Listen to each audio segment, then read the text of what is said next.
Kovai Swadeshi expo and food carnival 2026 Kongu மண்டலமே அதிர காத்திருக்கும் பெரு நிகழ்வு. பங்கேற்பாளர்கள் நிதியமைச்சர் மாண்புமிகு திருமதி நிர்மலா சீதாராமன், மத்திய வர்த்தக மற்றும் தொழில்துறை அமைச்சர் மாண்புமிகு திரு பியூஷ் கோயல், தமிழ்நாட்டின் சிறு குறு மற்றும் நடுத்தர தொழில்துறை அமைச்சர் மாண்புமிகு திரு மதன் ராஜா. நாள் ஆகஸ்ட் 8, 9, 10. இடம் கோவை ரத்தினம் கிரான்ஸ் ஹால், பொள்ளாச்சி சாலை, கோயம்புத்தூர். அனுமதி இலவசம். ஆச்சி மசாலா எந்த சமையலும் ருசி தேடும் ரகசியம் 20 ரூபாய்.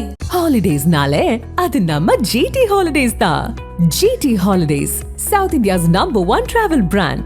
You know you are special when you're with GT Holidays. சனாதனம் குறித்த அவர் பேசிய பேச்சு, சனாதனம் குறித்து அவரு சனாதனத்துல இருக்கிற ஏற்றத்தாழ்வு, சனாதன தர்மம் இது இந்த நாட்டுக்கு ஆகாது, மக்களுக்கு ஏற்றது. உதயநிதிக்காக நீங்க நல்ல ஒரு அஃபிடவிட் எழுதி கொடுக்கலாம். அதை சார் அவரு பல கோர்ட்டை பார்த்துட்டாரு சார் இந்த சனாதன விஷயம். சரிங்களா, அவர் இன்னும் பலதையும் பார்க்கணும். நான் காவிரி பிரச்சனையை மட்டும்தான் பேசினேன், நான் கால்விரி தாய் பிரச்சனையை பேசவே இல்லை அப்படின்னு திமுக காரங்க இதுக்கு முன்னாடியும் ஜெயலலிதா அம்மா குறித்து இவர் உதயநிதியே எடப்பாடி ஐயா குறித்து எப்படி விமர்சிச்சாங்க, சசிகலா அம்மாவுடைய காலில் விழுந்து அவர் வருவதை அப்படி எப்படி விமர்சிச்சாங்கன்னு உங்களுக்கு தெரியும். பிஜேபியை விட உயர்ந்து விட்டார் விஜயா. ஆமாங்க, ஏங்க முதலமைச்சரை கையக்கால உடைப்பேன்னு பேசினாரு, உடனே அரெஸ்ட் பண்ணாரு இல்லையா? ஒரு சட்டமன்ற உறுப்பினர், திமுக சட்டமன்ற உறுப்பினர், என்ன வேணா யார் வேணா பேசலாமா? கைது பண்ணி உள்ள வச்சிருக்காரா இல்லையா? அதே மாதிரி இந்த விஷயத்திலையும் ஒன்றும் ஜோசப் விஜய் ஒன்றும் உதயநிதியை நசுக்கணும்னு எல்லாம் நடவடிக்கை எடுக்கல. சட்டம் பெண்களை அவமதிச்சா ஜோசப் விஜய் ஆட்சியில நடவடிக்கை எடுப்போங்கிறத காட்டியிருக்காங்க. நாங்க கிறிஸ்தவ மதத்தை விமர்சிக்கல, கிறிஸ்தவ மதத்தவரோடு முரண்படலை, ஜீசஸ் கிரைஸ்டோடோ அல்லது பைபிளோட முரண்படலை, மிஷனரிகளோடு நாங்கள் முரண்படுகிறோம். மிஷனரி மாடல் இது சார். இந்த நாட்டுல கிறிஸ்துவர்கள் முஸ்லிம்கள் போராடவே கூடாதா? எப்படி போராடட்டும்? அவங்க என்ன மிஷனரிஸ்? அவங்க யார் வேண்டாம்? அவங்க என்ன உங்களுக்கு ஆன்டி நேஷனல்? ஆமா, கிறிஸ்டியன்ஸ்க்கும் முஸ்லிம்ஸ்க்கும் போராடுறதுக்கு கூட இந்த நாட்டுல உரிமை இல்லையா? கேள்வி கேட்கறதுக்கு கூட உரிமை இல்லையா? அவங்களுடைய மத விவகாரங்கள் குறித்து போராடட்டும். மாவோயிஸ்ட், நக்சலைட் எல்லாரையும் ஒழிச்சிட்டோமா? இப்பதான் அந்த வெற்றியை கொண்டாடி கொண்டிருக்கோம். இப்பதான் அந்த வெற்றி இன்னும் இருக்காங்களா? இன்னும் இருக்குது. எங்க இருக்காங்க? எல்லாம் நகர்ப்புற நக்சலா. இல்ல ஆர்எஸ்எஸ்க்கு அண்ணாமலைக்கு என்ன சம்பந்தம்? என்ன சம்பந்தம் கேக்குறீங்க? நீங்க தான் சொல்றீங்க எங்கள்ல ஒருத்தர்ன்றீங்களே. எங்கள்ல ஒருத்தர்னா நீங்க ஆர்எஸ்எஸ் பாதை. சார் நாங்களும் அண்ணாமலை ஆர்எஸ்எஸ் பாதை இல்ல. நாங்களும் ஊழல் எதிர்ப்பாளர்கள். அவரும் ஊழல் எதிர்ப்பாளர். அது என்ன சார், ஆர்எஸ்எஸ் தான் ஊழல் எதிர்க்குமா? என்ன யார் எதிர்க்கு? ஆர்எஸ்எஸ் அதை எதிர்க்கிற யோகியதை யாருக்கு இருக்கு? தாவேகா வெளிப்படையா எங்களை கொள்கை எதிரின்னு பிரகடனப்படுத்திட்டாங்க. ஆமா, தாவேகா நேரடியா நாங்க கிறிஸ்தவர் தான், எங்களுக்கு கிறிஸ்தவர் சபாநாயகராக இருக்கிறதுனாலயோ எங்களுக்கு நம்முடைய ஜோசப் விஜய் அவர்கள் அவங்க முதலமைச்சர் ஆகிறதுலையோ எங்களுக்கு எந்த பிரச்சனையும் கிடையாது. கிரிப்டோ கிறிஸ்தவர்கள் வன்னி அரசு. ஆதன் தமிழர்களுக்கு வணக்கம். பல்வேறு துறைகளில் ஆக சிறந்த ஆளுமைகளை சந்தித்து நாம் நேர்காணல் எடுத்து வருகிறோம். அந்த வகையில் மீண்டும் நம்மோடு இணைந்திருக்கிறார் இந்து மக்கள் கட்சியினுடைய நிறுவன தலைவர் அண்ணன் அர்ஜுன் சம்பத் அவர்கள். அவரிடம் கேட்பதற்கு நிறைய இருக்கின்ற வாரங்களோடமே கேட்போம். வணக்கம் அண்ணே. ஆதம் தமிழ் நேயர்கள் அனைவருக்கும் என் அன்பு சகோதரர் மாதேசுக்கும் அன்பான வணக்கங்கள், வாழ்த்துக்கள். ரொம்ப சந்தோஷம்ண்ணே. ரொம்ப நாளைக்கு பிறகு உங்களை பேட்டியில் உட்காந்து பேச போகிறோம், நிறைய விஷயங்கள் பேச போகிறோம். நேற்றுக்கு திரு உதயநிதி அவர்களுடைய அந்த நடவடிக்கை, கைது நடவடிக்கை, கைதில் விசாரணைக்கு தான் கூப்பிட்டு போனாங்க. அதை ரொம்ப கொண்டாடிட்டீங்க நீங்களுமே, நான் பார்த்தேன் உங்களுடைய சோஷியல் மீடியா பக்கத்தில் கூட. அதுவும் கொண்டாடுவதற்கு எதுவும் இல்லை, சட்டம் தன்னுடைய கடமையை செய்திருக்கிறது. நாளது வரை இத்தகைய வெறுப்பு மற்றும் ஆபாச பேச்சு பேசுகிறவர்கள் மீது வெறும் அவதூறு வழக்கு போடுவாங்க. இன்னும் அதையெல்லாம் தாண்டி நம்முடைய பாரத பிரதமர் நரேந்திர மோடி குறித்து சமீபத்தில் கரப்பாம்பூச்சி கட்சி நடத்தின போராட்டத்தில் அந்த ஜாந்தர் மாந்தர் பகுதியில் நிறைய பேரை வச்சு மோடியை, மோடியின் தாயாரை, அந்த அம்மாவையெல்லாம் அருவருக்கத்தக்க வகையில் பேசினாங்க. அப்படியெல்லாம் யாருமே பேசல. யாராவது ஒரு சிலர் விமர்சனத்தின் பால், ஒரு சிலர் விமர்சனம் கிடையாதுங்க, விமர்சனம் கிடையாது. பிரதமரையும் பிரதமர் தாயாரையும் பேசிட்டு சும்மா இருந்துட முடியுமா அந்த நாட்டில்? அப்படியெல்லாம் பேசிடும், அதுவும் டெல்லியில் உட்காந்து பேசிட முடியுமா? சொல்லிட்டார் மோடி, அவர்களை மன்னித்து விட்டார். அது மன்னிச்சிட்டாரு. ஆமா, ஆனா இங்க இருக்காருங்களே மோடி பாசிஸ்ட், அதனால மன்னிச்சிட்டாரு.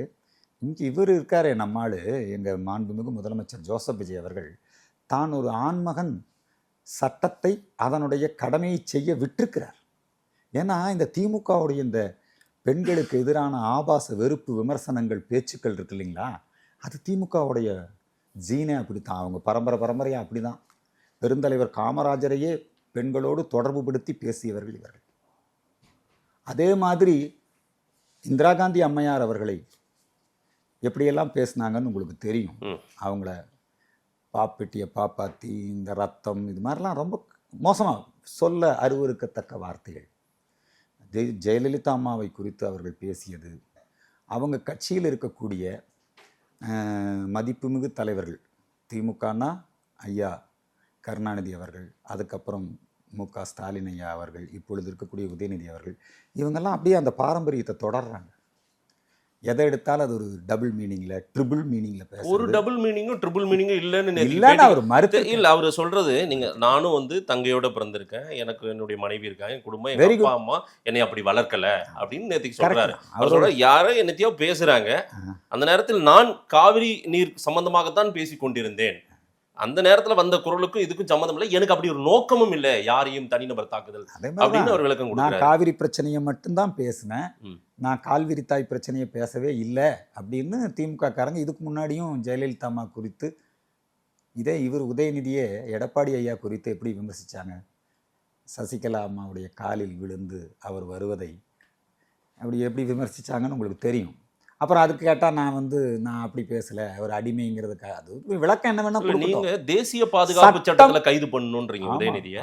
இது அவ்வளவு பெரிய வழக்கு இல்லை, இது வந்து ஒரு அவதூறு பேசினது. சரி, இந்த வழக்குக்கே இது நேற்றுக்கே போய் விசாரணையோட 1/2 மணி நேரம் விசாரணை, அதுக்கு 8 மணி நேரம் பயணம், அதெல்லாம் நடந்தது. அதெல்லாம் கரெக்ட் தாங்க. நான் இந்த வழக்குக்கு மட்டும் சொல்லலை, வேற இதுக்கு முன்னாடியே அவர் இத்தகைய பேச்சுக்களை தொடர்ந்து பேசி வேற எது பேசினார்? சனாதனம் குறித்து அவர் பேசிய பேச்சு, சனாதனம் குறித்து அவர் சனாதனத்துல இருக்கிற ஏற்றத்தாழ்வு, சனாதன தர்மம் இது வந்து இந்த நாட்டுக்கு ஆகாது, மக்களுக்கு ஏற்றது. உதயநிதிக்காக நீங்க நல்ல ஒரு அஃபிடவிட் எழுதி கொடுக்கலாம். அதை வந்து சார் அவரு பல கோர்ட்டை பார்த்துட்டாரு சார் இந்த சனாதன விஷயத்துல. சரிங்களா? அவர் இன்னும் பலதையும் பார்க்கணும். என்னங்க அது இருக்கட்டும். இப்போ வந்துங்க அவர் என்னென்னமோ விளக்கம் கொடுக்கட்டும். ஆனா உண்மையிலேயே பாரதிய ஜனதா கட்சி, பாரத பிரதமர் நரேந்திர மோடி, அமித்ஷா அவர்கள் சனாதன ஹிந்து தர்மம் இதை பற்றியெல்லாம் ரொம்ப அவமதித்து பேசும்போதெல்லாம் அவங்களுக்கு நடவடிக்கை எடுப்பதற்கான பல வாய்ப்புகள் இருந்தும். யாருக்கு? பிஜேபிக்கா? பிஜேபிக்கு. ஓ, பிஜேபியை விட உயர்ந்து விட்டார் விஜயா? ஆமாங்க. ஏங்க, முதலமைச்சரை கையை காலை உடைப்பேன்னு பேசினாரு, உடனே அரெஸ்ட் பண்ணாரு இல்லையா? ஒரு சட்டமன்ற உறுப்பினர், திமுக சட்டமன்ற உறுப்பினர், என்ன வேணா யார் வேணா பேசலாமா? கைது பண்ணி உள்ள வச்சிருக்காரா இல்லையா? அதே மாதிரி இந்த விஷயத்திலையும் ஒன்றும் ஜோசப் விஜய் ஒன்றும் உதயநிதியை நசுக்கணும்னு எல்லாம் நடவடிக்கை எடுக்கல. சட்டம் பெண்களை அவமதிச்சா ஜோசப் விஜய் ஆட்சியில நடவடிக்கை எடுப்போங்கிறத காட்டியிருக்காங்க. அது வரவேற்கத்தக்க நடவடிக்கை. பெண்களை அவமதிக்கிற எல்லாரையும் இப்படி கேள்வி, எல்லாரையும் நீங்க கேள்வி கேட்கணும், நீங்க சந்தோஷப்படணும், அவரை தேசிய பாதுகாப்பு சட்டத்துல தூக்கி போடுங்கன்னு சொல்லணும், இதான் ஜாக்குன்னு எங்கேயும் சேர்த்து அவரை உள்ள வைங்கன்னு சொல்லலாம். இதெல்லாம் பண்றீங்க, எல்லாருக்கும் சொல்லுங்க, எல்லா கட்சியிலையும். இதே நடிகை குறித்து பிஜேபி தலைவர் எல்லாம் பேசியிருக்காரு, நீங்க எல்லாம் பேசவே இல்லை. ஏன்னா பிஜேபியோட நீங்க பயணம் பண்றீங்க, உடன் நெருக்கமா கிடையாது. அன்னைக்கு இந்த மாதிரி ஒரு கருத்தாவது போட்டு ஒரு ட்விட் போட்டிருப்பீங்களா சார்? அவர் பேசியதுக்கு அப்பவே வருத்தம் தெரிவிச்சிட்டாரு. நயினார் நாகேந்திரன் பேசினதுக்கு உடனே எல்லாம் நடக்கல. என்ன உடனே நடக்கல இல்லங்க, அப்பலாம் மன்னிப்பு கேட்டாருங்க. உதயநிதி பேசியது ஆபாசம் அருவருப்பு சார். பிஜேபி கல்ச்சர், நீங்க யாரோட பயணிக்கிறீங்களோ அவங்க பேசினாலும் தப்பு தான். அமைப்புகள்ல இருக்கிறவங்க எப்பவுமே இத்தகைய பேச்சுக்களை பேச மாட்டாங்க. அதான் இயக்கங்களும் அனுமதிக்காது. புரியுதுங்களா? நீங்க எங்க பாயிண்ட்டுக்கு வரீங்கன்னு எனக்கு தெரியும். நம்முடைய நயினார் நாகேந்திரன் ஐயா அவர்கள் பேசியது குறித்து நீங்கள் சொல்கிறீங்க, அவருக்கு உடனே வருத்தம் தெரிவிச்சிட்டாரு. ஆனால் உதயநிதி என்ன தெரியுமா சொல்கிறாரு? அவர் ஒன்றும் வருத்தம்லாம் தெரியல, தன்னை ஒரு ஹீரோவாக மாற்றுறதுக்கு. இதுதான் அவங்க வெற்றி, தன்னை ஒரு ஹீரோவாக மாற்றுறதுக்கு. அவர் ஏதோ பெரிய தியாகி மாதிரி. இதில் என்ன ஹீரோ, இதில் என்ன தியாகி? அப்படி தானே பேசுகிறாரு. அவர் ஒரு கட்சியினுடைய தலைவர், இன்னைக்கு சட்டமன்ற கட்சி தலைவராக இருக்காரு, இன்னைக்கு எதிர்கட்சி தலைவராக இருக்காரு. இந்த ஆணவம் தான், வேற என்ன? அந்த ஆணவத்துக்கு சட்டம் தன்னுடைய கடமையை செய்திருக்கிறது. இந்த அரசாங்கம் இந்த கிட்டத்தட்ட 100 நாளை நெருங்க போகிறது, எப்படி இருக்கிறது? இந்த பட்ஜெட்டை திருப்பதி வெங்கடாஜலபதி கோயிலில் வச்சு ஒரு பூஜை பண்ணிட்டு வந்தாங்க. உடனே நம்முடைய தோழர் வெங்கடேசன் ஐயா அவர்கள் அது எப்படி அப்படின்னு சொல்லி ஒரு விமர்சனத்தை முன் வச்சார். அதே நிதியமைச்சர் இந்த பட்ஜெட் தாக்கல் செய்ய வருகிற பொழுது அவர் அந்த கிறிஸ்துவ அடையாளங்களோடு தாக்கல் பண்ணும்போது, இப்போ ஏன் இவங்கெல்லாம் ஏன் அதை பற்றி எதுவும் கேள்வி கேட்காம இருக்காங்க? அது மட்டும் அல்ல. நீங்க கேட்டீங்களா? நான் கேட்குறேன். அதான் நீங்க கேட்குவீங்க. என்ன இது உங்க டிபார்ட்மெண்ட், அதனால இல்ல நீங்க அப்படி பிரிச்சு பார்க்கலாம். வேணா நீங்க பாருங்க, அது அவங்க டிபார்ட்மெண்ட், இது உங்க டிபார்ட்மெண்ட். அது நீங்க பிரிச்சு பாருங்க. நீங்க தானே அப்படி பாக்குறீங்க. அப்படி எல்லாம் இல்ல. நான் கேட்கறது கிறிஸ்துவ மதம் சம்பந்தமான விமர்சனம் அல்ல. நான் கேட்கறது திராவிடர் கழகம், கம்யூனிஸ்ட், திமுக இவங்கெல்லாம் வெங்கடாஜலபதி காயில் கொண்டு போய் பட்ஜெட்டை வச்சுட்டு வந்துட்டாரு அப்படின்னு என்னென்னமோ விமர்சனம் பண்ணாங்க. இப்போ ஏன் எந்த விமர்சனத்தையும் பண்ணாமல் இருக்காங்க? இல்லை, மக்களுக்கானது, விவசாய மக்களுக்கானது, தொழிலாளர்களுக்கானது, அப்படி ஒரு பட்ஜெட் நீங்கள் தாக்கல் செய்யும்போது அதை எடுத்துட்டு ஏன் ஒரு மதம் சார்ந்து கொண்டு போறீங்க அந்த இடத்துக்குன்னு கேட்குறாங்க. இதுக்கு முன்னாடி சரிங்களா? கொண்டு போய் கருணாநிதி கல்லறையில் கொண்டு போய் வச்சு பட்ஜெட் தாக்கல் பண்ணாங்க. அப்போ ஏன் இந்த பகுத்தறிவுவாதிகள் எங்கால் இருக்கிற ஐயா வெங்கடேசன் போன்றவர்கள் கருணாநிதி கல்லறையில் ஏன்டா கொண்டு போய் பட்ஜெட் வச்சீங்க? இவங்க ஒரு மாற்று சக்தின்னு வந்தவங்க, தயிர் வடை வச்சா வரவேற்பாங்க. மாற்று சக்தின்னு வந்தவங்க இதெல்லாம் ஏன் செய்றீங்கன்னு சரி, ரைட், கேள்வி நீங்க அவர்கிட்ட எழுப்புறாங்க. கேளுங்க. அவரது ஜோசப் விஜய் வந்துங்க, அவர் வந்து இதுவரைக்கும் அவருடைய நடவடிக்கைகள் பொதுவானதாக இருக்கிறது. ஆனால் ஜோசப் விஜய் கட்சியிலையும் அதனுடைய கூட்டணியிலையும் இருந்து கொண்டே இவங்கெல்லாம் இப்போ கம்யூனிஸ்டுகள்லாம் வந்து இப்போ தாவேக்கா கூட்டணியினுடைய ஆதரவாளராக இருக்காங்க. மந்திரி சபையில் இல்லை. விடுதலை சிறுத்தை மந்திரி சபையிலே இருக்காங்க. முஸ்லீம் லீக் மந்திரி சபையிலே இருக்குது. லீக் சம்பந்தமான மினிஸ்டர் பதவி எடுத்துக்கும் போது பாத்தியா ஓதி சந்தோஷமாக எடுத்துக்கிறார். நாங்கள் வரவேற்கிறோம். தலைமைச் செயலகத்திலேயே எல்லாம் பண்ணார். அதே எங்கள் அறநிலையத்துறை அமைச்சர் இருக்கார் இல்லையா, மாண்புமிகு அறநிலையத்துறை அமைச்சர் ரமேஷ் அவர்கள், அவங்க வந்து ஒரு ஏதாவது போய் அவர் வந்து நாங்கள் வந்து இந்த நடவடிக்கை எடுக்கிறோம், நாங்கள் கோயிலுக்கு போயிட்டோம் அப்படின்னா உடனே வீரமணி அது ஒரு விமர்சனம் பண்றார். விமர்சனம் இல்லையே, பாராட்டினாரு அவரு. ரயில் தொடர் வண்டியில இல்ல தொடர் வண்டியில அவர் சந்தித்து பாராட்டும் போது ஒரு பிராமணனை அமைச்சராக்கிட்டீங்களே, ஒரு பிராமண பெண்மணியை அறநிலையத்துறை அமைச்சர் அந்த செயலாளராக போட்டீங்களே, சொன்னாரா இல்லையா? உடனே விமர்சனம் பண்ணலன்னு சொல்றீங்க பார்த்தீங்களா? நீங்க உடனே ஏன் காப்பாத்துறீங்க? வீரமணி சொன்னார், அதை உடனே இவங்க ஏற்றுக்கிட்டாங்க. ஏற்றுக்கிட்டது மட்டுமல்ல, அந்த பிராமண பெண்மணி அப்படிங்கிற காரணத்தினால அவரை மாற்றி அமைச்சாங்க. புரியுதுங்களா? இவங்க எல்லாரும் வந்து இந்த இந்து சமயம் தொடர்பாக மூகாம்பிகை கோயிலுக்கு ஏன் போனார் கேள்வி கேட்குறீங்க. திருச்செந்தூர் கோயிலுக்கு ஏன் போனார் கேள்வி கேட்குறீங்க. அதே நம்முடைய ஐயா சபாநாயகர் ஐயா ஜேசிடி பிரபாகர் ஐயா அவர்கள் அவங்க வந்து பைபிள் வசனங்களை மேற்கோள் காட்டும்போது கிறிஸ்தவ மாநாட்டில் வன்னி அரசு அவரும் கலந்துக்கிட்டு சனாதனத்தை ஒழிப்போன்னு பேசின போது இப்போ இல்ல ஒவ்வொருத்தருடைய தனிநபர் சார்ந்த வழிபாடுகள் எடுத்து வைத்துக்கொண்டு நல்ல பாருங்க, இத கேட்க மாட்டேன்றீங்க. நீங்க அந்த மாதிரி உங்களுக்கு நீங்கன்னு நான் யாரை கேட்கல. நீங்க நான் வந்து இப்போ ஜோசப் விஜய் மீது விமர்சனம், ஐயா வீரமணியை கேக்குறீங்க, சு வெங்கடேசனை கேக்குறீங்க, கம்யூனிஸ்ட் கேக்குறீங்க, விடுதலை சிறுத்தையை கேக்குறீங்கன்னா அவங்களுடைய தனிநபர் சார்ந்த வழிபாடு பண்ணிட்டு போட்டோம். அதுல உங்களுக்கு என்ன பிரச்சனை? எனக்கும் பிரச்சனை இல்லை. ஒரு பிரச்சனை உங்களுக்கு விட்டுருங்க. நீங்க அப்புறம் அவர் திருப்பதி போய் பட்ஜெட் வச்சு கும்பிட்டா உங்களுக்கு அந்த பிரச்சனை பேசாம இருந்திருக்கணும்ல. ஒரு பொது பார்வையில ஒரு பொது உடைமைவாதி சார் அவரு. எல்லாருக்கும் நீங்க பட்ஜெட்டை கொண்டு போய் நீங்க அங்க எடுத்துட்டு போறீங்க கேக்குறது அவர் பொது உடைமைவாதி. என்ன மாறி போச்சா என்ன? அது நடந்துருச்சு இல்ல? சரி, நடந்துருச்சு. ரைட், அடுத்த விஷயத்துக்கு வாங்க. இந்த பட்ஜெட்டை பொறுத்த வரைக்கும்ங்க அவங்க வந்து பொதுவா இப்ப இந்த பட்ஜெட் தாக்கல் பண்ணியிருக்காங்க. இந்த பட்ஜெட்ல வந்து அவங்க தேர்தல் வாக்குறுதிகளாக மக்களிடையே கொடுத்த எந்த வாக்குறுதியுமே செயல்படுத்துவதற்கான திட்டம் எதுவும் இல்லை. அதுக்கப்புறம் மிகப்பெரிய அளவில் கடன் சுமை இவங்க வந்ததுக்கு அப்புறமும் கடன் சுமை அதிகரிச்சிருக்கு. இதெல்லாம் எப்படி சரி பண்ண போறாங்க? அப்படியான ஒரு நெடுநோக்கான பட்ஜெட், தமிழகத்தினுடைய உட்கட்டமைப்பு வசதிகள் இல்லைங்களா, இதை மேம்படுத்துவதற்கான திட்டங்கள். இப்போ பாருங்க, காவிரியில் தண்ணி இல்லை, வரல. ஆனால் 400 டிஎம்சி தண்ணீர் இருந்த காலத்தில் தமிழகத்துக்கு வந்த 400 டிஎம்சி தண்ணி கடலில் கலந்து வீணாயிருக்கு. இதை எப்படி தடுப்பணைகள் கட்டலாம், இதுக்கு என்ன பண்ணலாம், இது பற்றியான திட்டங்கள் எல்லாம் எதுவுமே பட்ஜெட்டில் இல்லைங்க. அதனால் இந்த பட்ஜெட் வந்து இது வந்து ஒரு சும்மா ஒரு நிதிநிலை அறிக்கை, அது ஒரு சம்பிரதாயமாக தாக்கல் பண்ணியிருக்காங்களே ஒழிய தேர்தல் வாக்குறுதிகள் நிறைவேற்றுவதற்கான அறிவிப்பு இதில் எதுவும் இல்லை. தொழில் வளர்ச்சி திட்டங்கள், மாணவர்களுக்கான திட்டங்கள் அல்லது பெண்கள் இது சம்பந்தமான முன்னேற்றங்கள், இது எதுவுமே இதில் இல்லைங்க. இல்லை, திமுக என்றால் ஒரு உங்களுடைய ஃபோர்ஸான ஒரு அட்டாக் தெரியுது. கடந்த கால ஆட்சி காலங்களில் எது செஞ்சாலும் தப்புன்னீங்க. இந்த அரசாங்கத்தை, தாவேகா அரசாங்கத்தை கொஞ்சம் மென்மையா நீங்க அணுகிறதுக்கு காரணம் அது ஒரு இளைஞர்கள் கூட்டம். அதுக்கு மத்தியில போய் அர்ஜுன் சம்பத் தேவையில்லாம மாட்டிக்கிட்டு எதுக்கு அவங்க சோசியல் மீடியாவில் வச்சு ஏதாவது எழுதிட்டு இருப்பாங்க, விமர்சன பார்வை இருப்பாங்க. அப்படி அந்த தாக்குதலுக்கு ஆளாகக்கூடாதுன்னு அப்படியே மென்மையா கடந்து போறீங்களா? திரு ஜோசப் விஜய் அவர்களை அவர் விஜய் அப்படின்னு அறிமுகமாகி புதிய கீதைங்கிற படத்துல கீதை வசனங்களை வில்லன் பயன்படுத்தின மாதிரி ஒரு காட்சி அமைச்சாங்க. அப்ப இருந்து இவர் ஜோசப் விஜய் அப்படின்னு நான் சொல்ல ஆரம்பித்தேன். அப்போ சொல்லும்போதே எல்லோரும் எனக்கு எதிர்ப்பு தெரிவிச்சிட்டு இருந்தாங்க. ம். ஆனால் அதுக்கப்புறம் விஜய் உங்கள் விஜய் ஆகி, உங்கள் விஜய் இப்போ ஜோசப் விஜய் ஆகி முதலமைச்சராக இருக்கிறார்.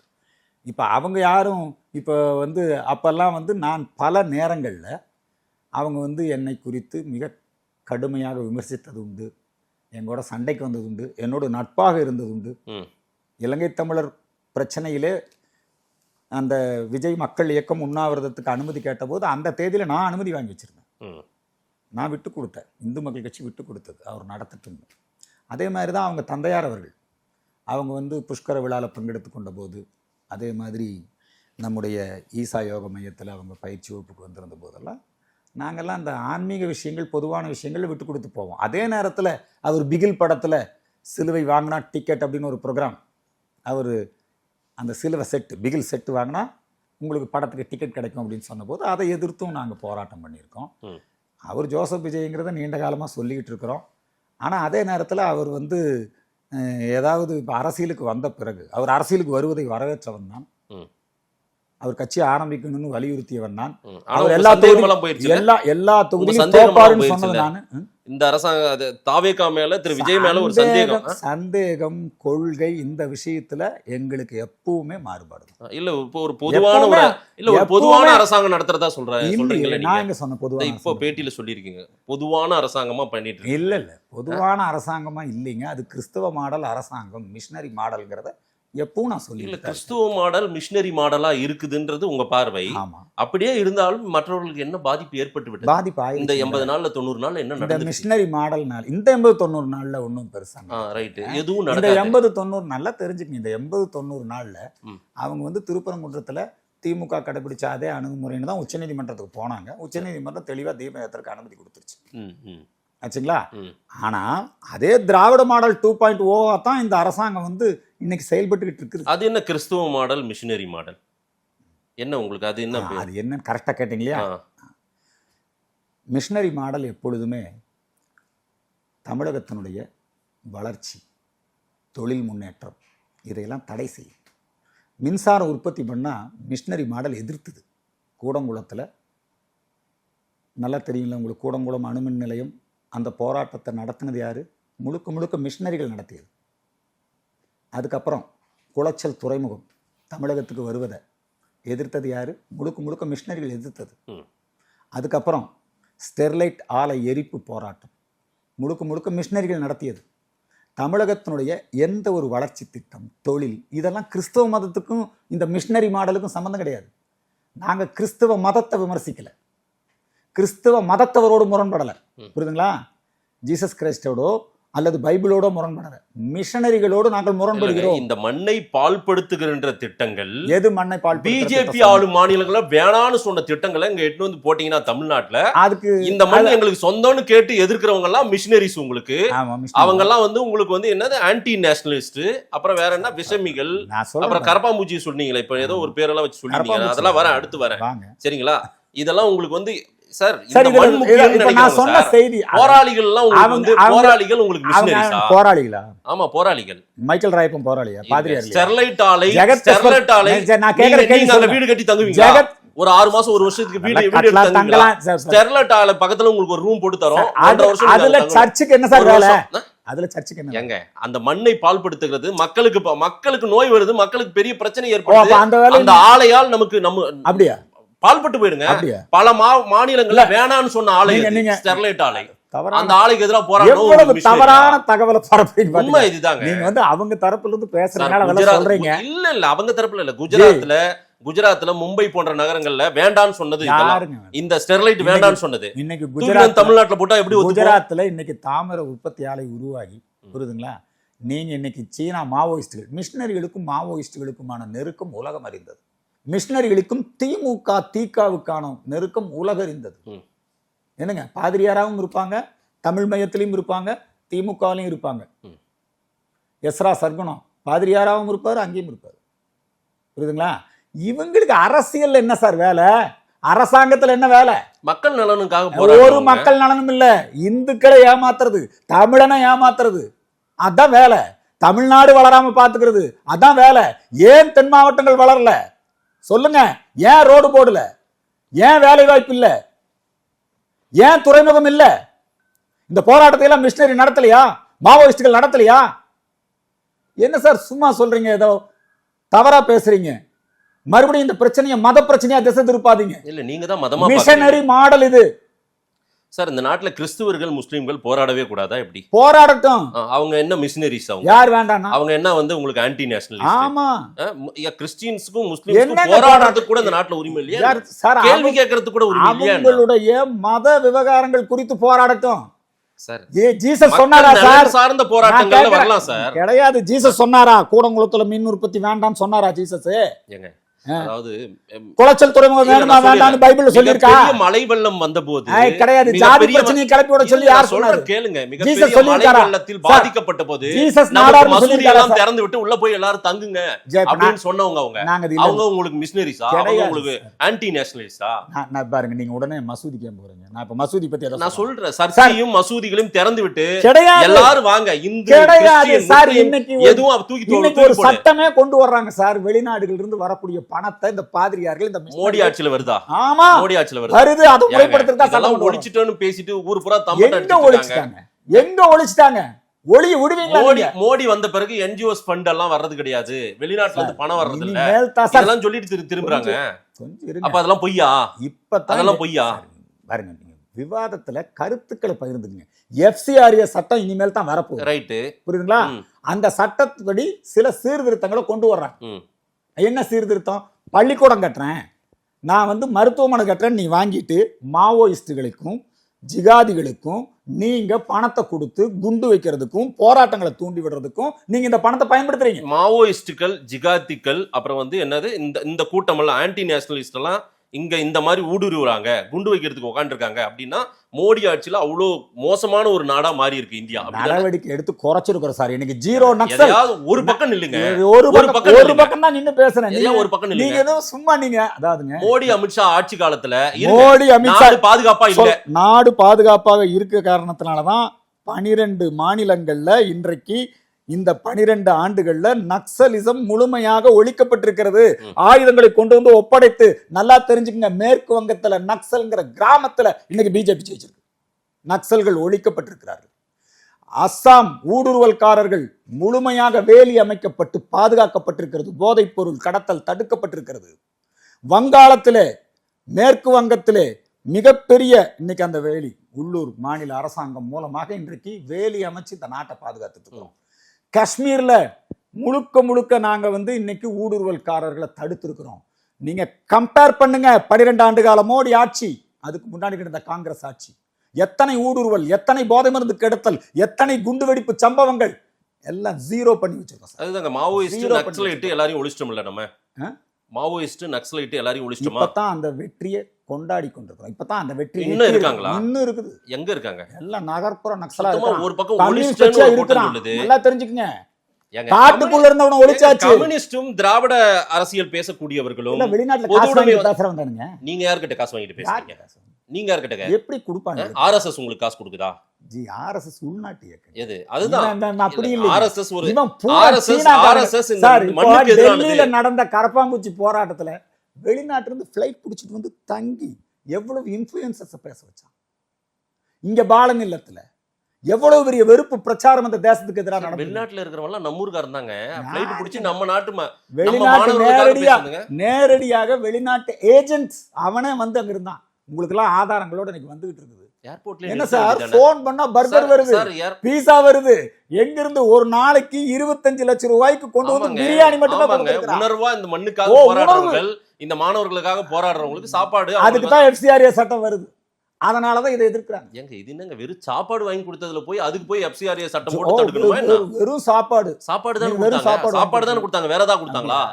வேற ஏதாவது வந்து ஜந்தர் மந்தர்ல இறங்குச்சா? சொல்லுங்க பார்க்கலாம். ஜந்தர் மந்தர் சாப்பாடு கூட கொடுக்கறாங்க. சாப்பாடு கூட கொடுக்காம அவங்கள போராடுறவங்கள பட்டினியா சாகடிக்கணும்னு நினைச்சதா பிஜேபி? உத்தரகண்ட்ல இன்னைக்கு பீகார்ல பேப்பர் அவுட் ஆகி இன்னைக்கு போராட்டம் நடத்திட்டு இருக்காங்க. ஏன் அந்த மாணவர்களுக்கு சாப்பாடு கொடுக்கல? அதுல கலந்துக்கிட்டவங்க எத்தனை பேர்? எந்த ஸ்டேட்ல? இப்ப ஜார்க்கண்ட்ல என்னங்க அதே மாதிரி பீகார்ல. இத கேள்வி கேளுங்க. ஏன் சார் இப்ப பேப்பர் லீக் ஆயிடுச்சு சார்? இப்ப பேப்பர் லீக் ஆயி மோடி அரசாங்கம் UPSC எக்ஸாம்ல பேப்பர் லீக் ஆயிடுச்சு கேரளால. வந்து நீங்க வந்து அங்க வந்து போராட்டம் பண்ணக்கூடிய மாணவர்கள் மேல உங்க காங்கிரஸ் அரசாங்கம் ராகுல் அரசாங்கம் வாட்டர் கன் நீங்க அடிக்குது இப்போ. நீங்க இத கேக்குறதுக்கு பதிலா இத கேளுங்க. இது ஒரு நாடாங்க. முதல்ல பேப்பர் லீக் ஆயினுக்குது. இத உட்கார்ந்து நீங்க உட்கார்ந்து சொல்லிட்டு இருக்கீங்க. அவங்களுக்கு சாப்பாடு கொடுக்க சொல்றீங்க. காங்கிரஸ் கட்சி காலத்துல பேப்பர் லீக் ஆகலையா? ஏங்க இது ஒரு அரசாங்கம். திமுக ஆட்சியில பேப்பர் லீக் ஆகலையா? மோடி கவர்மெண்ட்ல பேப்பர் லீக் ஆறது ஒரு கேவலமா நம்ம இதெல்லாம் உண்மையா அவமானங்க. அதனாலதான் முதல்ல பதவி விலகணும். இத கேளுங்க. இதுக்கு உதயநிதி அரசு பண்ணா மட்டும் 1.5 பக்கத்துக்கு அறிக்கை கொடுக்குறீங்க. நீங்க பேசுறது கேட்டா சிரிப்பு வருதுங்க. இன்னைக்கு இந்த क्वेश्चन பேப்பர் அவுட் ஆனா உங்களை பார்த்தா சார் கொஞ்சம் இருங்க. அத அவுட் பண்றவங்க மேல நடவடிக்கை எடுத்து அவங்கள கிரிமினல் சட்டத்துல கைது பண்ணி அவங்கள தண்டனை क्वेश्चन பேப்பர் ஏங்க லீக் ஆகுது? இந்த மாதிரி ஊழல் வரிகள் அதுக்குள்ள இருக்கு. இது ஒரு நாடாங்க. இது ஒரு பொளப்ப. இது ஒரு நாடா? முதல்ல திருமண பக்கமெல்லாம் क्वेश्चन பேப்பர் லீக் ஆகுதுன்னா இது ஒரு நாடா? திருமண பக்கமெல்லாம் லீக் ஆயிட்டே இருக்கு. நீங்க தான் சொல்றீங்க. பாருங்க ஜார்க்கண்ட்ல லீக் ஆகுது, பீகார்ல யார் லீக் ஆட்சியில? ஆகுது, காங்கிரஸ் டெல்லியில நீட் பேப்பர் சார் இதெல்லாம் நிறுத்தறதுக்கு தான் இன்னைக்கு பார்லிமென்ட்ல நிறுத்த முடியல. ஒரு மினிஸ்டர் தூக்கி இன்னும் நிறுத்துவாங்க.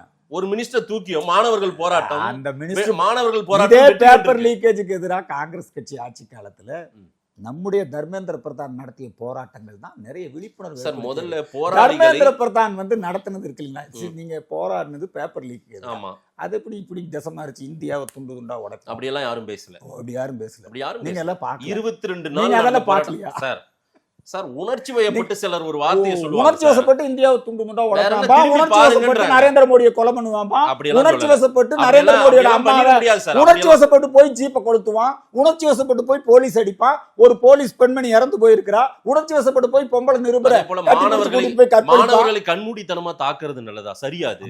எந்த சரியா? கொஞ்சம் காட்டுங்க. எந்த மாணவரை தாக்கி? நான் அந்த வீடியோ எல்லாம் பாத்தீங்களா? சார் அந்த வீடியோ எல்லாம் நீங்க தயார் பண்ண வீடியோ சார். எது தயார் பண்ணது? ஏதாவது சார் போராடுறோம் மாணவர் சார். அவன் மாணவர் இவ்வளவு பெரிய அசுர பலம் வாய்ந்த அரசாங்கத்தை வச்சிட்டு பாலன் இல்லத்துல போராடினால மாணவர்கள் தான்.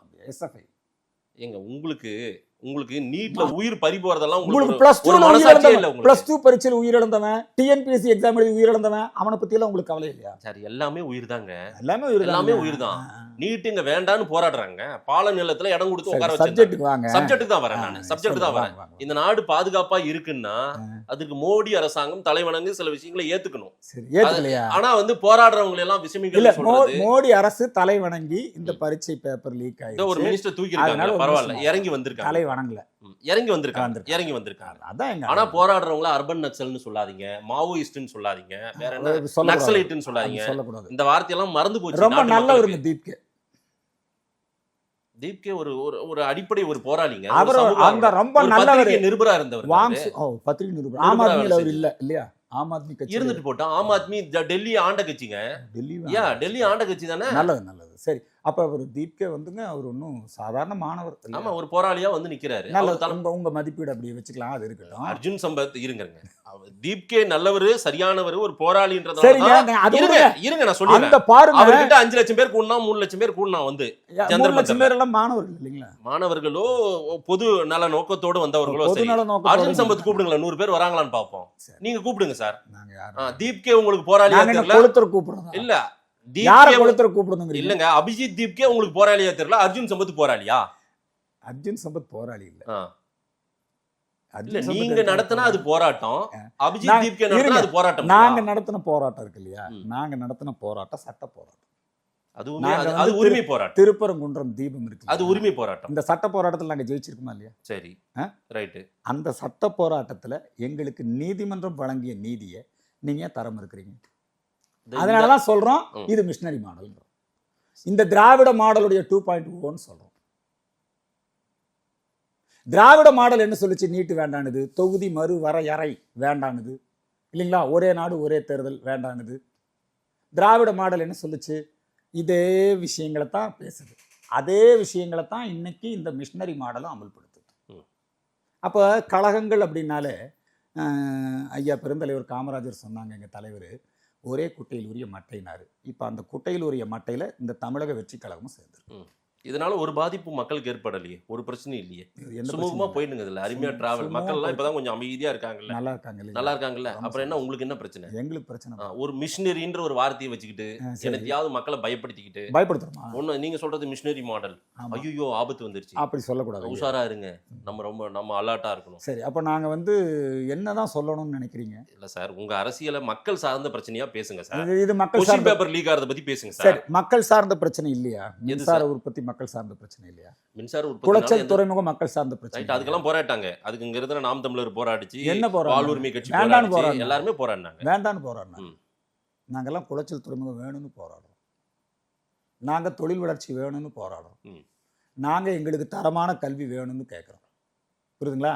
நாங்கள் எங்களுக்கு விவசாயிகளுக்கு நல்ல விவசாயிகளுக்கு சாதகமான சட்டங்கள் வேணும்னு கேட்குறோம். இதையெல்லாம் நீங்கள் ஏன் சார் தடுக்கிறீங்க? பிஜேபி பக்கம் இருக்கீங்களா, அண்ணாமலை பக்கம் இருக்கீங்களா? நாங்கள் எப்பவுமே ஆர்எஸ்எஸ் பக்கம் தான். ஆஹா. நாங்கள் எப்பவுமே ஹிந்துத்துவ பக்கம். அண்ணாமலை பிஜேபி வேண்டான்னு விலகி தனி ஒரு அமைப்போட போயிட்டு இருக்காரு. அவருக்கு வந்து ஒரு நல்ல திட்டம் இருக்குது. தமிழ்நாட்டில் வந்து ஆ. ஒரு நல்ல சூழ்நிலை ஏற்படுத்தணும். அவர் ஒரு பிஜேபியால நாட்டுக்கு நன்மை இல்லைன்னு நினைச்சிட்டு அவர் தனியா போறாரு. நல்ல- தனி நன்மை இல்லைன்னு சொன்னாரா? யாரு அதுதானுங்க அவருக்கு அப்படி புரியலீங்க. சொல்லல, அப்படி சொல்லல. இல்ல, தமிழ்நாட்டு நீங்களா மொழி- பாத்தீங்களா? இல்ல இல்ல அவரை போய் பிஜேபியோட விரோதி ஆமா, ஆக்குறீங்க. BJP பிஜேபியுடைய மாநில தலைவர். வேணான்னு சொல்லி இன்னொரு பாதையை தேர்ந்தெடுத்து போறாருன்னா அது என்ன காரணம்? அங்க இருந்து செய்ய முடியல. எங்க மண்ணு எங்க மக்களுடைய மொழி புரியல டெல்லிக்குன்னாரு அவரு. Correct. அவர் சொன்னார் அந்த வார்த்தை பாத்தீங்களா? சொன்னார். அவர் புரியுற மொழியில சொல்லுவாரு. ஆஹா. தமிழ்நாட்டுல ஆ. அவர் புரியுற மொழியில ஓ, சொல்லுவாரு. அவரும் உங்கள ஒருத்தர் தானா? அப்ப ஆமா, எங்கள்ல ஒருத்தர் தான். உங்கள ஒருத்தர் தான். தேசபக்தியுடைய எல்லோரும் எங்கள்ல இல்ல, ஒருத்தர் தான். ஆர்எஸ்எஸ்க்கும் அண்ணாமலைக்கும் என்ன சம்பந்தம்? என்ன சம்பந்தம்னு கேக்குறீங்க? நீங்க தான் சொல்றீங்க எங்கள்ல ஒருத்தர்ன்றீங்களே. எங்கள்ல ஒருத்தர்னா நீங்க ஆர்எஸ்எஸ் பாதை, சார், நாங்களும் அண்ணாமலை தேசியவாதி. ஆர்எஸ்எஸ் பாதை இல்லையா? நாங்களும் ஊழல் எதிர்ப்பாளர்கள். ஆ. அவரும் ஊழல் சார், அது என்ன எதிர்ப்பாளர். சார், ஆர்எஸ்எஸ் தான் ஊழலை எதிர்க்குமா? என்ன யார் எதிர்ப்பாங்க? ஆர்எஸ்எஸ் அதை தான் மக்கள் எதிர்க்கிற யோகியதை யாருக்கு இருக்குது? அதை எதிர்க்கிற யோகியதை யாருக்கு இருக்குது? ம்.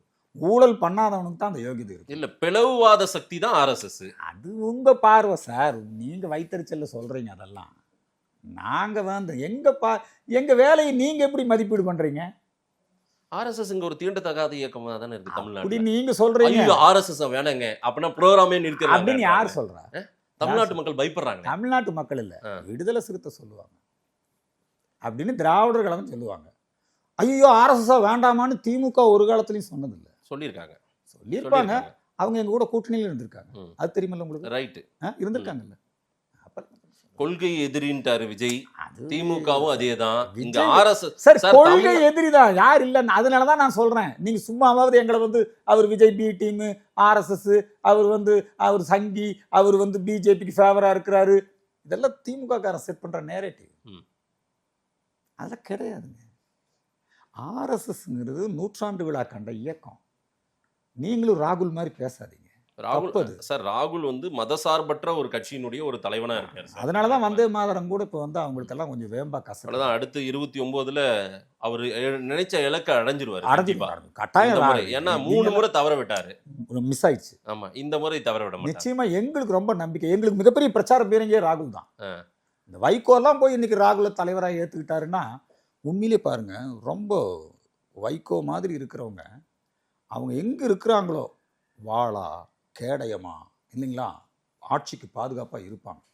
நிச்சயமா அந்த அந்த ஆட்சியை அவங்க காப்பாத்தியே தீருவாங்க. அதான் அவங்களுடைய கடந்த கால வரலாறு. ம். அதனால எப்படி ராகுல பிரதமர் ஆக்கியே தீருவாங்க. Right. விடமாட்டாங்க. தாவேகா ஆட்சியில கோயிலுக்கெல்லாம் பாதுகாப்பு இருக்கா? ஏதாவது பிரச்சனை? சேகர்பாபு காலத்துல நிறைய பிரச்சனை சொல்லிட்டு இருந்தீங்க.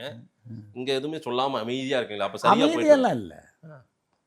இந்த பழனி திருக்கோயில்ல ம். அந்த கோயிலுக்கு சொந்தமான, அறநிலையத்துறைக்கு சொந்தமான அந்த இது இருக்கு இல்லைங்களா, நிர்வாகத்தில் இருந்த தண்டாயுதபாணி மடம், அந்த விவகாரத்துல நாம சுட்டி காட்டினோடனே உடனே நடவடிக்கை எடுத்தாங்க. ம். அந்த பத்திரப்பதிவாளரை சஸ்பெண்ட் பண்ணாங்க. ம். அது செல்லாதுன்னாங்க. நீதிமன்றத்துக்கு கொண்டு போயிருக்காங்க, வழக்கு போட்டிருக்காங்க, கைது பண்ணியிருக்காங்க. அதே மாதிரி வடலூர் வள்ளல் பெருமான் அந்த ஞான பெருவழியில திமுக அரசாங்கம் கட்டிடங்களை கட்டுவதற்கு முயற்சித்தார்கள். ம். அதை இன்னைக்கு தடுத்திருக்காங்க, வாபஸ் வாங்கியிருக்காங்க. அதே மாதிரி நம்முடைய அறநிலையத்துறைக்கு சொந்தமான இடத்துல அவங்க மண்டபங்கள் கட்டுறதுக்கு ஒரு 250 என்னமோ அத்தனை ஒப்பந்தங்கள் போட்டிருந்தாங்க. அதையெல்லாம் ரத்து பண்ணியிருக்காங்க. ம். அவர் அறநிலையத்துறை அமைச்சர், அவருக்கு ஒரு நல்ல வாய்ப்பு கிடைச்சிருக்கு. ஏதாவது நல்லது பண்ணணும்னு நினைக்கிறாரு. சேகர்பாபு அப்படிதானே பண்ணாரு. சார், சேகர் பாபு ஒரு பழுத்த அரசியல்வாதிங்க. அவர் ம். ஏடிஎம்கேல இருந்த போதும் சரி, டிஎம்கேல இருந்த போதும் சரி, அவர் அந்த அறநிலையத்துறையை திமுக கொள்கைகளை திணிப்பதற்கும் திமுகவினுடைய வளர்ச்சிக்கு ஒரு பிரச்சார மேடையாக்குவதற்கும் அவர் அறநிலையத்துறையை நல்லா பயன்படுத்திக்கிட்டு இருந்தார். ம். புரியுதுங்களா? ஆனால் இவர் அப்படி இல்லை. இவருக்கு ஜோசப் விஜய் ஒரு நல்ல வாய்ப்பு கொடுத்துருக்காரு. இவருக்கு வாய்ப்பு கொடுத்த உடனே அவர் வீரமணிக்கு ரொம்ப கோவம் வந்துருச்சு. ஒண்ணும் இல்லையா, அவரு ஆற தழுவி நல்லா பண்ணுப்பா அப்படின்னு தான் கிடையாதுங்க. வாழ்த்திட்டாரு. ரமேஷ் அதான் சொன்னாரு. அதாங்க பிராமணனை முதலமைச்சர் ஆக்கிட்டுச்சு, ஆனா அறநிலையத்துறை அமைச்சர் ஆக்கிட்டீங்கன்னு ரொம்ப வருத்தப்பட்டாரு. சார் அது விமர்சனம், அவங்களுடைய கொள்கை பார்வை சார். அதான். ஆனாலும் ரமேஷ் சரி, ஒரு right, நல்ல okay, ஒரு தம்பியா ரமேஷ் இருக்காரு, நல்லா நல்லா பண்றாரு, அமைச்சரா இருக்கிறாருப்பா. வந்துட்டாரு. அவரு ரமேஷும் வந்துங்க ஏதாச்சியா ரயில் நிலையத்துல பார்த்தாரு, ஏதாச்சியா கருப்பு ட்ரெஸ் போட்டு விட்டாரு, ஏதாச்சியா ரமேஷ் வந்து அவரு அறநிலையத்துறை அமைச்சரா ரமேஷும் பெரியார் பேரன் தான். நான் வேணா போட்டோ எல்லாம் காட்டுறேன். அவரும் அவருடைய அதனாலதான் பெரியார் கொள்கையை பூரா திமுக கார மாதிரி நடைமுறைப்படுத்திட்டே இருக்காரு. பெரியார் கொள்கை வந்து இந்த நாட்டுக்கு தேவைங்க. அப்படி நீ அர்ஜுன் சம்பத்தி எனக்கு தெரிஞ்சு உங்களுக்கு பேர் வச்சதே என்ன பெரியார் எல்லாம் இருக்கட்டுங்க சார். அவர் கொள்கையை வந்து திமுக காரன் அச்சு அகலாம அண்ணாதுரை தான் முத பெரியார் கொள்கையை ஆப்பிடிச்சாருங்க. அண்ணாதுரை தான் சொன்னாரு, இன்னி போய் நாத்தியமெல்லாம் பேசினா எடுபடாது, ஒன்றே குலம் ஒருவனே தேவன்னு பெரியார் கொள்கைக்கு முத ஆப்பிடிச்சது அண்ணாதுரை அவர்கள் தான். சரி, பெரியார் வந்து தனி திராவிட நாடுனாரு, அதுக்கும் ஆப்பிடிச்சது அண்ணாதுரை தான். பெரியார் வந்து அவர்களுடைய குடும்ப அரசியல், குடும்பத்துக்கு தான் கட்சின்னு முடிவெடுத்த போது இல்லை அதுக்கு எதிராகவும் வெளியே வந்தவர் தான். திமுகவே தீகா கொள்கை ஆப்பிடிச்சது தான். அது வந்து கருணாநிதி அவர்கள் அதை அப்படியே பின்பற்றிட்டு இருந்தாரு. அது எப்போ இந்த ஸ்டாலின் வந்தாரோ அப்ப மறுபடியும் தீகா காரன் போய் திமுக பிடிச்சிக்கிட்டான். இல்ல இப்ப உதயநிதி வரைக்கும் அவங்க மண்டையில உட்காந்துக்கிட்டான். தீகா ஏனுங்க கொள்கை உறுதிப்பாடு, திமுகவோட கொள்கையா நான் கேட்கிறேன். கொள்கை உறுதிப்பாடு சனாதனத்தை ஒழிக்கிறதுன்னு உதயநிதி பேசிட்டாங்க. ஆமா. இந்த கம்யூனிஸ்ட் கட்சிக்காரன் போட்ட எழுத்தாளர் மாநாட்டில் போய் சனாதனத்தை கம்யூனிஸ்ட் கட்சிக்காரர் எப்படி லாக் பண்ண பாருங்க உதயநிதியை. என்னங்க அங்க போய் அவர் பேசுறாரு. அதுக்கு எங்க அறநிலையத்துறை அமைச்சர் நம்ம என்ன சேகர் பாபு ஐயா அவங்களும் போய் கலந்துக்கிட்டு என்ன அவர் எல்லாம் கலந்துட்டாங்க. பழைய கதைங்க. அந்த பழைய கதையை தான் சொல்றேன். இந்த பழைய கதையில இவங்க எப்படி இவங்களை அறியாமலேயே போய் இவங்க மாட்டிக்கிட்டாங்கன்னு சொல்றேன் நான். திமுக கொள்கைக்கு விரோதமா நீங்க ஏன் போய் இதையெல்லாம் பண்றீங்க அப்படின்னு கேட்கறப்போ இனிமேலாவது கொஞ்சம் ஜாக்கிரதையா இருங்க. இன்னைக்கும் உங்களை விட மாட்டேங்கிறான். எப்படியாவது இந்த காங்கிரஸ் அவங்க பார்வையில், காங்கிரஸ் திமுகவுடைய பார்வையில் இன்னைக்கு துரோகம் பண்ணிட்டாங்க. காங்கிரஸ் யாருக்கு? திமுக. இவங்க கூட நின்று ஜெயிச்சுட்டு ஜோசப் விஜய்க்கு ஆதரவாக மந்திரி ஆயிட்டாங்க, முதுகுல குத்திட்டாங்க அப்படிங்கிறாங்க இல்லையா ஆர்எஸ் பாரதி. அந்த திமுக இருக்கிறவங்களாம் ரொம்ப கோபமாக இருக்கிறாங்க காங்கிரஸ் மேலே. ஏங்க இவ்வளவு கோபமாக இருக்கிறீங்களே, நீங்கள் உண்மையிலேயே கோவப்பட வேண்டியது யார் மேலேனா தீகாக்கார மேலே கோவப்படுங்க, விடுதலை சிறுத்தைக்கார மேலே கோவப்படுங்க. அவங்க தான் உங்கள் அரசாங்கத்தை வச்சுக்கிட்டு அவர்களுடைய மனதுக்குள்ள இருந்த ஹிடன் அஜெண்டாவை உங்கள் அரசாங்கத்து மூலமா சுபவி போன்றவர்கள் நடைமுறைப்படுத்திட்டு இருந்தாங்க. திமுக கொள்கையை நீங்க நடைமுறைப்படுத்திட்டு இருந்தீங்க. திமுக கொள்கையை நீ வந்து திமுக ஆட்சி திராவிட மாடல்னு சொல்லுச்சு. மு.க. ஸ்டாலின் அவர்கள் தேர்தல் பிரச்சாரத்தில் என்ன ஒன்றிய அரசுனா பிரச்சாரம் பண்ணாரு, மத்திய அரசுன்னு பிரச்சாரம் பண்ணாரு. ஆட்சிக்கு வந்த உடனே ஒன்றிய அரசுன்னு மாறுச்சு. ஆட்சிக்கு வந்த உடனே திராவிட மாடல்ங்கிற புது வார்த்தை வந்தது. அது என்னப்பா அண்ணாதுரை சொல்லாத திராவிட மாடல், ஐயா கலைஞர் சொல்லாத திராவிட மாடல், தேர்தலுக்கு முன்னாடி சொல்லாத திராவிட மாடல். தேர்தல் வந்த உடனே இவங்க போய் ஆக்கிரமிச்சுட்டாங்க. புரியுதுங்களா? இனிமேலாவது கொஞ்சம் ஜாக்கிரதையா இருக்கணும். ஆராசா மாதிரி ஆளுகிட்ட திமுக பாஜக அந்த ஒன்றிய அரசுன்னு சொன்னதா இருக்கட்டும், அவங்க அணுகுமுறையா இருக்கட்டும், தாவேகா பாஜக எப்படி இருக்கு அணுகுமுறை? அதான் சார் ரெண்டுமே நல்லா தெரிஞ்சுக்குங்க. தாவேகா வந்து வெளிப்படையா எங்களை கொள்கை எதிரின்னு பிரகடனப்படுத்திட்டாங்க. ஆமா. தாவேகா நேரடியா நாங்க கிறிஸ்தவர் தான், எங்களுக்கு கிறிஸ்தவர் சபாநாயகராக இருக்கிறதுனாலையோ எங்களுக்கு வந்து நம்முடைய ஜோசப் விஜய் அவர்கள் அவங்க வந்து முதலமைச்சர் ஆகிறதுலையோ எங்களுக்கு எந்த பிரச்சனையும் கிடையாது. கிரிப்டோ கிறிஸ்தவர்கள் வன்னி அரசு வெளியே வந்து சான்றிதழ் இந்துன்னு வச்சிருப்பாங்க, ஆனா ஏமாத்துறது அந்த கிரிப்டோ கிறிஸ்தவர்களோட மிஷனரிகளோட தான் எங்களுக்கு பிரச்சனை. புரியுதுங்களா? இல்ல அந்த கிரிப்டோன்றதே என்னன்றது அந்த நாட்டு மக்களுக்கு பெருசா தெரியாது. தெரியாதபடி வச்சிருக்கிறீங்க நீங்க. ஏங்க தேவையில்லைங்க. எங்க ஹரிஜன மக்களை, எங்களுடைய பட்டியலின மக்களை ஏமாத்தி அவங்களுக்கு கிடைக்கிறது எல்லாம் நீங்க வாங்கி புடிச்சுக்கிட்டு அந்த இடத்துல நீங்க வந்து உட்கார்ந்து ஒரு கள போராளியா இருந்து கள போராளி இல்லைங்க, நல்லா அமைச்சரானவர். அவருக்கு நீங்க வந்து அந்த களத்துல அவர் என்ன பண்ணாரு? கொலை பண்ணாரு, தண்டனை. இன்னைக்கு உச்ச நீதிமன்றத்துல அப்பீல் இருக்கு. உங்க கட்சியில எல்லாம் அமித்ஷா யாருங்க? அமித்ஷா சொராபுதீன் ஷேக் கேஸ் பேசலாமா? பேசலாமா? பேசுங்க யாருங்க? பேசுங்க சார். ஒரே ஒரு ஜட்ஜ் மட்டும் ஒழுங்கா தீர்ப்பு இன்னைக்கு அழகா ஒரு ஜட்ஜ் மட்டும் ஒழுங்கா தீர்ப்பு கொடுத்திருந்தா, அப்ப உள்துறை செயலாளரா இருந்த ஆர்விஎஸ் மணி பாட்காஸ்ட் போட்டுருக்காரு, போய் சரியான தீர்ப்பு கொடுத்திருந்தா இன்னைக்கு அமித்ஷா எல்லாம் இல்லைங்க. தகவலை சொல்லாதீங்க. உண்மை இதுதாங்க. அன்னைக்கு காங்கிரஸ் எப்படி வந்து நரேந்திர மோடியை கொலை செய்ய சதி திட்டம் தீட்டியது, அமித்ஷா அவர்கள் மீது எப்படி பொய் வழக்கு போட்டது அப்படிங்கறத இன்னைக்கு அப்போ உள்துறை செயலாளராக இருந்த ஆர்விஎஸ் மணி தமிழ்லயே பேசியிருக்கிறார். போய் கேளு. அமித்ஷாவுடைய சொராபுதீன் மறுபடியும் பாத்தீங்களா? இல்லங்க கோத்ரா ரயில் இருப்பு மோடி இதெல்லாம் நம்ம பேசணும்னா எடுத்து நல்லா பேசுங்க. இந்தியா இன்னும் சுபிட்சமா இருந்திருக்கும். ரொம்ப இதெல்லாம் நல்லா சரியான தீர்ப்பு இருந்திருக்கும், ரொம்ப கிடைச்சிருந்தா நல்லா இருந்திருக்கும். இந்தியா இந்தியா இன்னும் சுபிட்சமா இன்னும் இருந்திருக்கும். வந்து பிஜேபியை குஜராத்ல தோக்கடிக்க முடியல. இன்னும் வந்து மத்தியில இதோ இப்பதான் போயிட்டாரு, இவர் போயிட்டாரு, அரவிந்த் கெஜ்ரிவால் போயிருக்காரு. அதை விட வைகோ போயிருக்கிறாருங்க. ம். நிச்சயமா வைகோ டெல்லி வரைக்கும் தாங்க டெல்லி போயிருக்காரு. வரைக்கும் போயிருக்கிறாரு. நிச்சயமா அடுத்தது நிச்சயமா மோடியை இவங்க வந்து எப்படியாவது தோக்கடிச்சுவாங்க. Right. ரொம்ப எங்களுக்கு வந்து ரொம்ப சந்தோஷமா இருக்கிறோம் நாங்க இப்போ இந்த மாதிரி சக்திகளை ஒன்று சேர்ந்து. நேரில் வந்து நேரம் கொடுத்து பேசியமைக்கு நன்றி. நன்றி.